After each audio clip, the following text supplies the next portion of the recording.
Pandian store சீரியல்ல அடுத்து வர எபிசோட்ல என்ன மாதிரியான ட்விஸ்ட் எல்லாம் இருக்க போகுதுங்கிறத இந்த வீடியோவில் பார்க்கலாம்.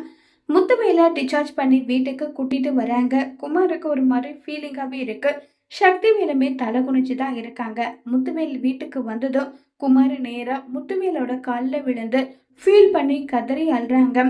பெரியப்பா, என்னை மன்னிச்சிடுங்க பெரியப்பா. நான் பண்ணது ரொம்ப ரொம்ப பெரிய தப்பு. தயவு செஞ்சு என்னை மன்னிச்சிடுங்க. நான் உங்களை கீழே தள்ளணும்னெல்லாம் தள்ளல பெரியப்பான்னு சொல்லி கதறி அழுதுட்டு இருக்காங்க. உடனே முத்துவேல் வந்து, என்ன குமாரு, நீ தெரிஞ்சு பண்ணியா தெரியாம பண்ணியான்றது எனக்கு தெரியாதா? எதிர்ச்சியா நீ தள்ளி விட்ட கோபத்துல நான் போய் கீழே விழுந்துட்டேன், அவ்வளவுதான். அதுக்காக நீ இப்படியெல்லாம் அழகணுமா? என்ன கண்ணும் ஏகப்பட்டதா வீங்கி போய் இருக்குன்னு சொல்லிட்டெல்லாம் இருக்காங்க. உடனே பழனி, அடிச்சு அடி அப்படின்றாங்க.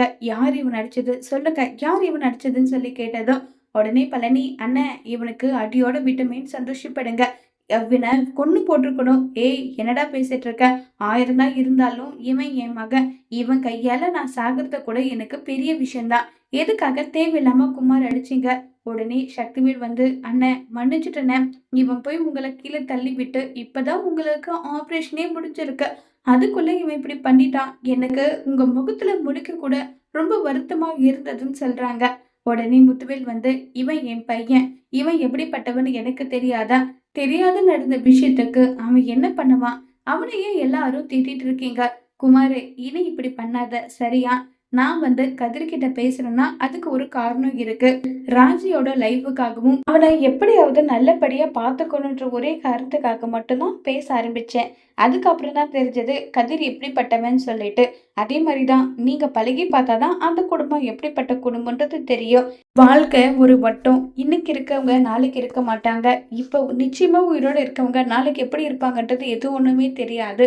அதனால எதுக்காக பகை வேண இப்படியெல்லாம் வளர்த்துக்கிட்டு, ஸோ நம்ம லைஃப்பை நம்ம பார்க்கலான்றதுக்காக மட்டும்தான் கதிர்கிட்ட பேச ஆரம்பிச்சுன்னு சொல்லிட்டு இருக்காங்க. இதை கேட்ட சக்திவேலுக்கு இன்னும் பயங்கர கோவம் வருது. இருந்தாலுமே சக்திவேல் வெளிக்காட்டிக்கிறது கிடையாது. முத்துவேல் ஒட்டுமொத்தமா கோமதியோட குடும்பத்தை ஏத்துக்கிட்டாங்க. ஆனா சக்திவேலால ஏத்துக்க முடியல.